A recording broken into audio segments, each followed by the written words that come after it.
जय हिंद एवरीवन, स्वागत है आपका वी नेशन 111 के एक नए एपिसोड में, जहां आपके लिए लेकर आते हैं इंडियन डिफेंस की प्रमुख अपडेट्स को। सबसे पहले तो चैनल को सब्सक्राइब करना मत भूलिएगा। आज के अपनी अपडेट की हम शुरुआत करने वाले हैं ब्रह्मोस मिसाइल को लेकर आई अपडेट से। ब्रह्मोस मिसाइल को लेकर एक नई रिपोर्ट सामने आई है, जहां पर बताया जा रहा है कि भारत के तरफ से फिलीपींस को ब्रह्मोस सुपरसोनिक क्रूज मिसाइल की जो दूसरी बैटरी है, यह डिलीवर कर दी गई है। इस बार जो डिलीवरी की गई है ब्रह्मोस मिसाइल बैटरी की फिलीपींस को, ये समुद्री मार्ग से की गई है। आपको याद दिला दें कि इसके पहले अप्रैल 2024 में जो फर्स्ट बैटरी डिलीवर की गई थी, जो कि 374.96 मिलियन डील का हिस्सा थी, उसको एयरलिफ्ट किया गया था। ये सुपरसोनिक क्रूज मिसाइल 290 किलोमीटर की रेंज के साथ हमें देखने को मिलती है।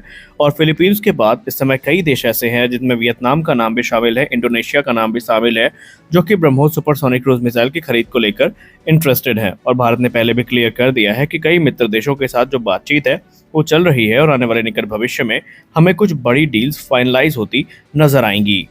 हमारी अगली बड़ी अपडेट भी ब्रह्मोस सुपरसोनिक क्रूज मिसाइल को लेकर आ रही है। ब्रह्मोस मिसाइल को लेकर एक नई रिपोर्ट सामने आई है, जहां पर बताया जा रहा है कि भारत और वियतनाम के साथ अब तकरीबन 5,990 करोड़ रुपए यानी तकरीबन $700 मिलियन की एक और बड़ी डील को फाइनलाइज करने वाला है। और ये डील होने वाली है ब्रह्मोस सुपरसोनिक क्रूज मिसाइल को लेकर के।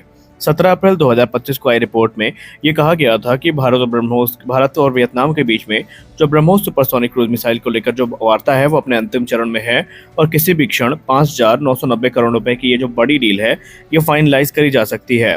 वियतनाम का ब्रह्मोस को खरीदने के पीछे का उद्देश्य ये है कि वियतनाम भी भारत के तरह चीन की बढ़ती विस्तारवादी नीति से काफी परेशान है, और अननेसेसरी एग्रेशन जो चाइना की तरफ से दिखाया गया है वियतनाम को लेकर के, वियतनाम उससे चिंतित भी है।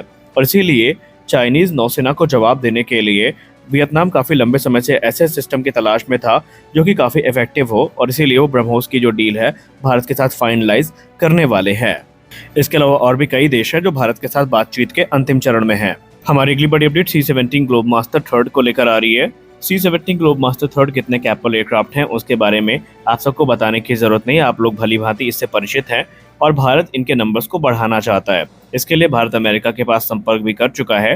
हालांकि इनका प्रोडक्शन तकरीबन एक दशक पहले ही बोइंग की तरफ से बंद कर दिया गया है 2015 में, लेकिन अब यहाँ पर एक और देश की एंट्री हो चुकी है। भारत के साथ साथ जापान भी अब इस उद्देश्य के साथ अमेरिका के पास पहुंचा है कि अमेरिका से उन्हें C-17 globe master third aircraft प्राप्त हो। हालांकि आपको बता दें कि अभी बोइंग की तरफ से, ना ही अमेरिका की तरफ से, ये स्पष्ट किया गया है कि वो इस डील को कैसे साइन करेंगे, कैसे रिक्वायरमेंट्स को पूरा करेंगे। कुछ र्यूमर्स ये इंगित कर रहे हैं कि अगर ऑर्डर्स की संख्या बड़ी हुई तो फिर अमेरिका फिर से इनका प्रोडक्शन शुरू कर सकता है, क्योंकि यूएस एयरफोर्स को भी इस समय इस प्रकार के एयरक्राफ्ट की अधिक आवश्यकता है। हालांकि जापान के इंटरेस्ट के पीछे बहुत सारे प्रश्न चिन्ह हैं कि जापान, जो कि अभी तक अपने domestically developed Kawasaki C2 transport aircraft पर डिपेंडेंट था, वो अचानक से C-17 की तरफ क्यों जा रहा है, इसके पीछे का मोटिवेशन क्या है। क्योंकि जापान की बात करें तो जापान अभी तक एक भी C-17 ग्लोब मास्टर को ऑपरेट नहीं करता है, लेकिन अचानक से जापान के एयर सेल्फ डिफेंस फोर्सेस की तरफ से जो इंटरेस्ट है वो व्यक्त किया गया है कि वो ट्रेडिशनली जो C2 हैं कावासाकी के, इनके साथ साथ C-17 को भी ऑपरेट करना चाहते हैं। मौजूदा समय में लॉकहीड मार्टिन C-130J हरक्यूलिस और C2 जापान के प्रमुख ट्रांसपोर्ट एयरक्राफ्ट हैं। C2 की जहां तक बात रही तो ये एक मिड साइज का ट्विन टर्बोफैन मिलिट्री एयरक्राफ्ट है, जो कि अपने जो एक्सेप्शनल एबिलिटी है उसके लिए जाना जाता है। लेकिन अब जापान C2 के आगे जो C-17 ग्लोब मास्टर थर्ड है, इनके तरफ जा रहा है, क्योंकि उसके पीछे की एक वजह ये भी हो सकती है कि जो C-17 की मैसिव पेलोड कैपेसिटी है, जो कि 77 टन की है, ये C2 की तुलना में ज़्यादा है, क्योंकि C2 की जो कैपेसिटी है वो 37.6 टन की है। यहीं इसके अगर रेंज की बात करें तो C-17 ग्लोब मास्टर थर्ड की जो रेंज है 8,700 किलोमीटर की है 40 टन के पेलोड के साथ। वहीं अगर C2 की बात करें तो ये 20 टन पेलोड के साथ 7,600 किलोमीटर की दूरी ही तय कर सकता है। हालांकि इस पॉइंट ऑफ टाइम पे अभी ये स्पष्ट नहीं है कि अमेरिका फिर से इनके प्रोडक्शन को शुरू करेगा या नहीं करेगा। हालांकि यहाँ पर एक चीज़ तो है कि अगर नंबर्स बढ़ते हैं तो अमेरिका निसंदेह इस पे कोई बड़ा निर्णय लेगा। अब अगर हम भारत की बात करें तो अमेरिका के Bharat one of the largest operator है C-17 ग्लोब मास्टर थर्ड का, क्योंकि भारत के पास एक 11 एयरक्राफ्ट की जो फ्लीट है वो मौजूद है। और इसके अलावा भारत एडिशनल 3 से 4 यूनिट्स की तलाश कर रहा है, और ये नंबर्स तकरीबन 5 तक पहुंच सकते हैं, ऐसा रिपोर्ट्स में बताया गया है। भारत इनका इस्तेमाल अपनी जो लॉजिस्टिक सप्लाई है, खासकर मिलिट्री लॉजिस्टिक जो है या डिजास्टर रिलीफ है, उस पर काफ़ी बड़े पैमाने पर करता रहा है, और लाइन ऑफ एक्चुअल कंट्रोल पे इन एयरक्राफ्ट ने अपनी जो उपयोगिता है उसको साझा भी करी है।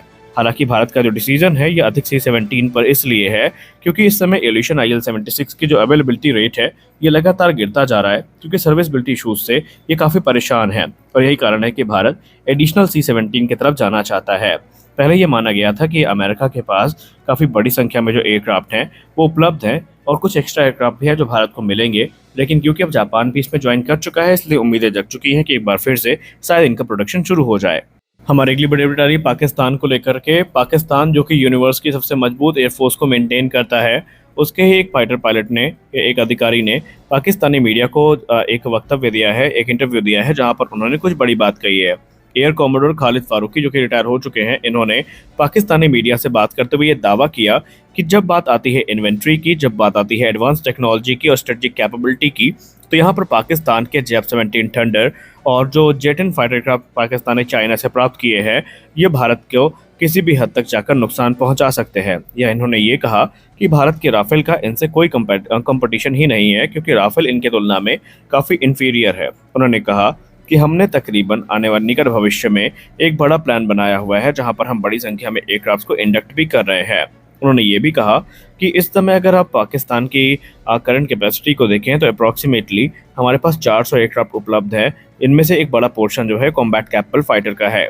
भारत हमसे निस्संदेह नंबर्स में बड़ा हो सकता है, लेकिन आपको एक बात का ध्यान रखना होगा कि हम कभी भारत को नंबर में मैच नहीं कर सकते और हम करना भी नहीं चाहते क्योंकि हम ऑलरेडी, जब बात पैशन की आती है, बेटर ट्रेनिंग की आती है, सुपीरियर टेक्नोलॉजी की आती है, तो उसमें हम भारत से आगे हैं। उन्होंने ये भी कहा कि जेट-10 और JF-17 थंडर में जो एडवांस एसआर रेडार और लॉन्ग रेंज की मिसाइल ऐड करी गई हैं, ये भारत के राफेल और सुखोई 30 MKI जैसे एयरक्राफ्ट को लॉन्ग डिस्टेंस से ही मार गिरा सकती है। हालांकि ये पहली बार नहीं है जब पाकिस्तान के जो डिफेंस एनालिस्ट हैं और वायुसेना के अधिकारी हैं भांग खा करके इस प्रकार का जो बयान है वो देते नजर आए हैं। आखिरकार पाकिस्तान एक ऐसा देश है जो शायद अपने इतिहास को कभी पलट कर नहीं देखता। ये भूल जाते हैं कि फरवरी 2019 में क्या हुआ था, ये भूल जाते हैं 1971 में क्या हुआ था, ये भूल जाते हैं 1999 में क्या हुआ था। ये अपनी ही एक दुनिया में जीते हैं जहां पर इनको लगता है यही दुनिया में सबसे ताकतवर हैं। शायद ये बात करते करते राफेल की मीटियोर मिसाइल के बारे में भूल गए, ये मीका के बारे में भूल गए, राफेल की कॉम्बैट जो अभी तक रहा है रिकॉर्ड उसको भूल गए कि सीरिया और दूसरे देशों में इन्होंने कैसा परफॉर्म किया है, इनके पास प्रैक्टिकल रिकॉर्ड्स क्या हैं ये भूल गए, और शायद ये अस्त्र सीरीज़ के बारे में भूल चुके हैं। और पाकिस्तान को जब यहाँ पर इस सब चीज़ों के बारे में पता चलेगा तो निस्संदेह शायद उन्हें अपने इस एनालिसिस पर शर्म आएगी।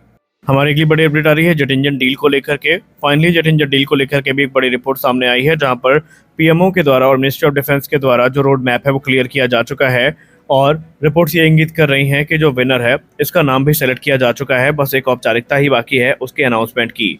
आपको बता दें पिछले कुछ समय से DRDO चीफ ने भी यही कहा था कि आने वाले कुछ महीने में आपको जेट इंजन के बारे में जो बड़ी रिपोर्ट्स हैं वो देखने को मिलेंगी। संभावित है कि इस वर्ष के अंत तक जो है यहाँ पर जो नाम का खुलासा है वो हो जाएगा। 3 नाम सामने आए हैं, जनरल इलेक्ट्रिक, रोल्स रॉयस और सैफरान। इनमें से ही किसी एक को विजेता घोषित करना है। सोर्सेज ये इंगित कर रहे हैं कि फिलहाल सैफरान के चांसेस ज़्यादा हैं, लेकिन रोल्स रॉयस ने जिस प्रकार से अपना प्रस्ताव सामने रखा है, जिस प्रकार से उन्होंने भारत को अप्रोच किया है, वो भी इस समय जो समीकरण है बदलने की ताकत रख रहे हैं। तो हमें आशा है कि यह निर्णय काफ़ी जल्दी लिया जाएगा क्योंकि भारत और डिले अफोर्ड करने की स्थिति में नहीं है। तो आज के इस वीडियो में बस इतना ही। मिलते हैं अगले वीडियो में कुछ और अपडेट्स के साथ। आशा करते हैं वीडियो आपको अच्छी लगी होगी। वीडियो अच्छी लगी वीडियो को लाइक करिए, नए चैनल को सब्सक्राइब करिए। मिलते हैं अगले वीडियो में, तब तक के लिए जय हिंद।